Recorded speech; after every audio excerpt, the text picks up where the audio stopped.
Me parece un disparate. ¿Cómo, a ver, Dios, ¿en qué cabeza cabe que vos estés comprando, por ejemplo, estaba el gobierno comprando dólares a 200 y después lo vendía a 140? La pregunta es, ¿por qué, digamos, o sea, hay algunos argentinos que tienen el privilegio de comprar a 140?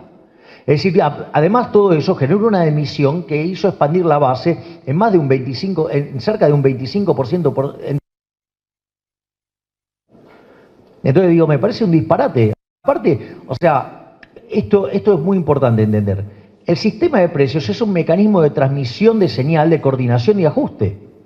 Es decir, ¿cómo, digamos, o sea, vas a transmitir una señal de precio cuando tenés 44 precios distintos para el dólar? Es decir, no, esto no es una metáfora, es literalmente. Damián Di Pace se encargó de hacer el cómputo de los dólares que hay en Argentina. Para que veas una situación simple. Suponete que venís en el auto en una avenida. Llegás a una esquina con semáforo. El semáforo está en rojo y en verde. ¿Qué haces? Si frenás, te lleva puesto el que viene atrás. Si pasás, te pegás la torta con el que viene de costado. Imagínate 44 señales para un solo precio. ¿Cómo crees que va a coordinar la economía? Para el traste. Es decir, y además se vuelve una cosa absolutamente discrecional que le asignan, con lo cual el mecanismo por el cual se terminan asignando los dólares es absolutamente discrecional. Es decir, lo decide una persona, para vos hay dólares, para vos no, digo, ¿según qué? Según le caigas bien o no a un funcionario del gobierno, pero digo, es una locura. ¿Y cuáles son las consecuencias? ¿Hacia dónde van? A ver, las consecuencias... Argentina va camino a la peor crisis de su historia. A ver, hoy Argentina tiene indicadores sociales que son peores que los que teníamos en el 2001. Tiene indicadores de desequilibrio monetario que son peores que los que teníamos en la previa del Rodrigazo en 1975. Y tiene una dinámica de los activos, digamos, del balance del Banco Central, lo que tiene que ver las LELIQs contra la base monetaria, que estás en niveles similares a los que vos tenías en lo que era el tercer trimestre de 1988, es decir, la previa de la hiperinflación. ¿Cómo cree que puede terminar eso? Tener la suma de todos los males. Pero no solo eso, sino que además, cuando vos tenés un precio regulado, digamos, y estás rompiendo ese mecanismo de transmisión de señal, coordinación y ajuste, vos tenés ahí un exceso de demanda. ¿Por qué? Digamos, el tipo de cambio oficial todos querríamos comprar dólares, eso está claro, ¿no? Bueno, ese exceso de demanda tiene como contrapartida en el resto de la economía exceso de ofertas.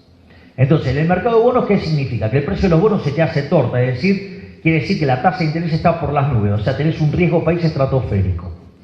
Esa alta tasa de interés te descoordina el mercado de bienes, te perjudica el nivel de actividad. Fíjate que el nivel de actividad, después del rebote, se viene desacelerando fuerte. Cuando empezás a mirar los datos desestacionalizados, empezás a ver que Argentina tiene 80% de probabilidad de entrar en una recesión ya. Entonces, ¿y cuál es el punto? El punto es que el ahorro se te fuga, la inversión se te derrumba. Al derrumbarse la inversión no tenés demanda de trabajo, se te genera un exceso de oferta del mercado de trabajo. Además no acumulás capital, no generás productividad, por lo tanto tenés salarios miserables. Por lo tanto tenés que los salarios reales van cayendo y tenés cada vez más pobres y más indigentes. Y eso genera más demanda de gasto público en términos de gasto social y con lo cual generás más déficit fiscal y más emisión monetaria. ¿Y cómo lo arregla este gobierno? Con más controles. O sea, entonces en algún momento... digamos, o sea, vos vas a tener que elegir o sincerar la economía o haces un desastre en términos sociales. Y si no la sincerás, digamos, o sea, cuanto más tarde, más vas a hacer el desastre. Y de hecho, la única estrategia que tiene el ministro Massa es tomar endeudamiento para comprar tiempo. Es decir, que la bomba va a estallar. El problema es cuándo. Y cuanto más lo difiera en el tiempo y más deuda tome para hacer eso, el estallido va a ser mucho más grande.